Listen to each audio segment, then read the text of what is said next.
Welcome, Transformer fans. My name is Composite Enerjoe, and today's review is on the Transformers Classics Deluxe Class Mirage. And here he is in his alt mode, which, at least this version of the character, this vehicle mode is based off of, what was it called?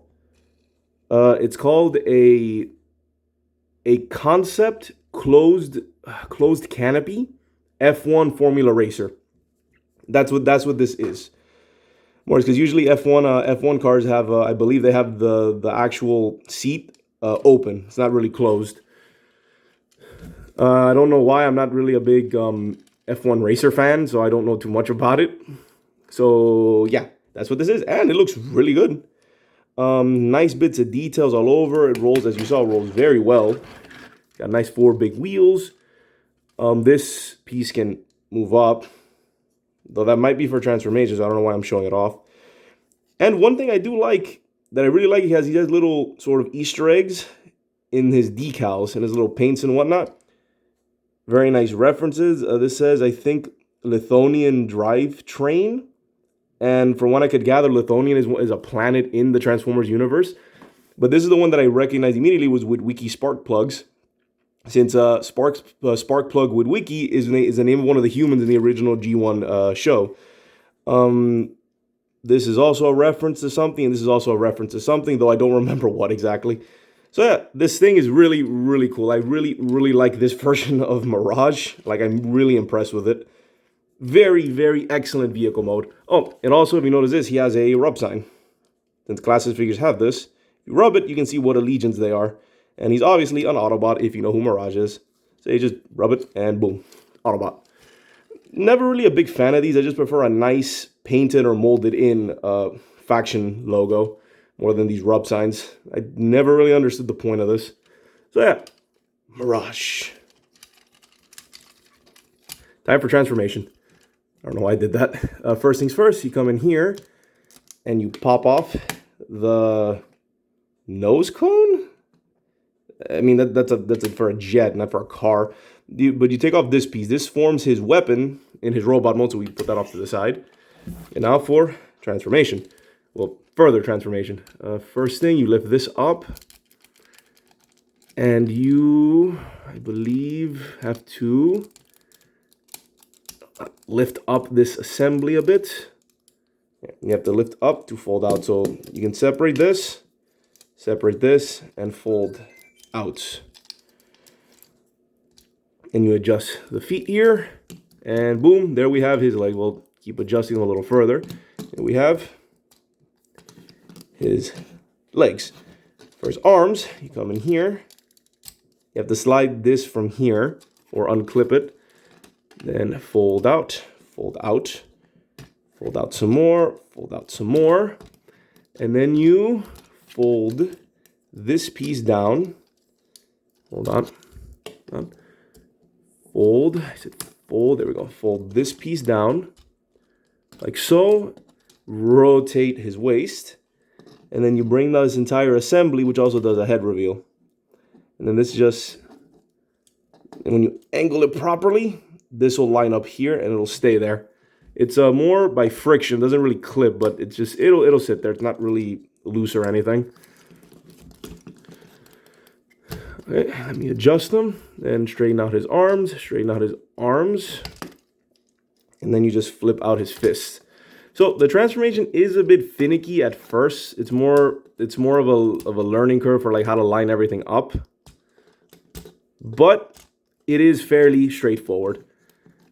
And here we have Mirage in his robot mode. And there we go. And I really like this. This is a very unique take on him. And I kind of like that he's all like long and lanky.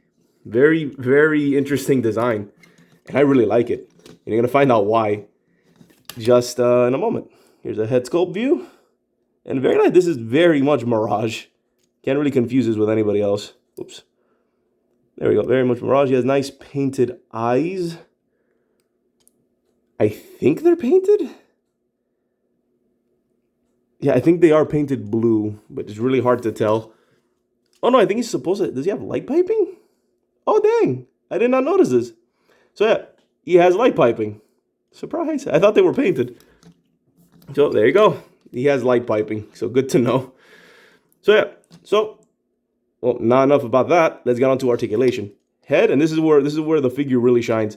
Head has a hinge there and is on a ball joint as well. So, he has a wide range of movement. Arm, ball joint.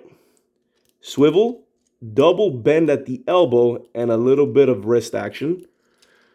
And has an extra hinge here on the shoulder. More for transformation, but you can use it.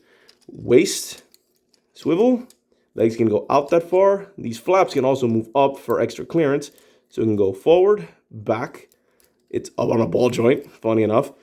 Has a hinge there, so it's technically a double bend at the knee, kind of.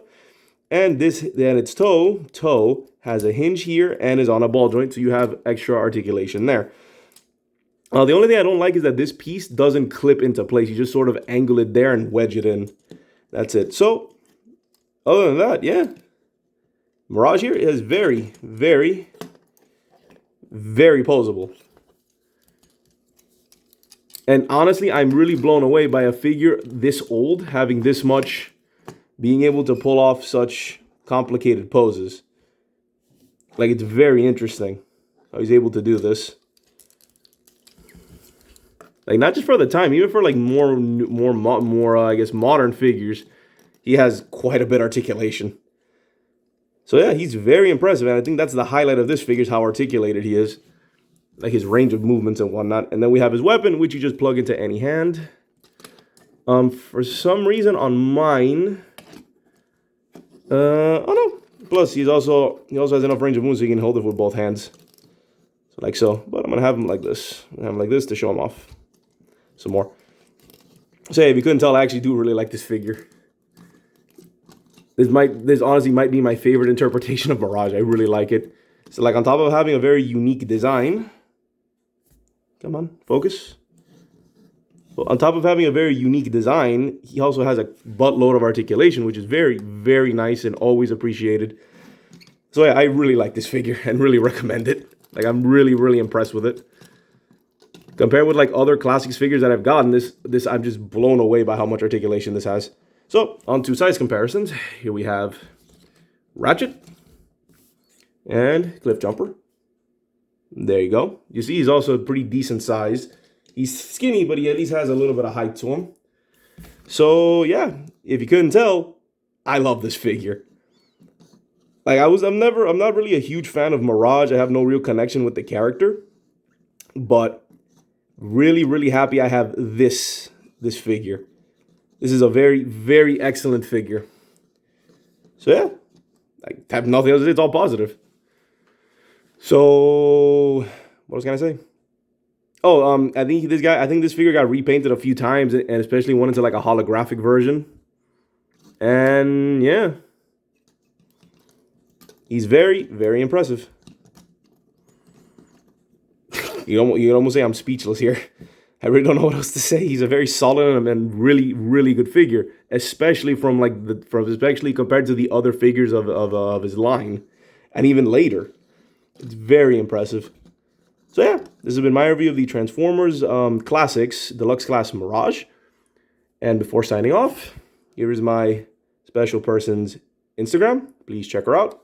All views and follows and subscriptions or whatever are appreciated. And here is mine. Hers again, which is more important. And yeah, this is Composite Enerjoe. Come on, focus. Why don't you want to focus? This is Composite Enerjoe. There we go. Signing off. Peace out and be safe.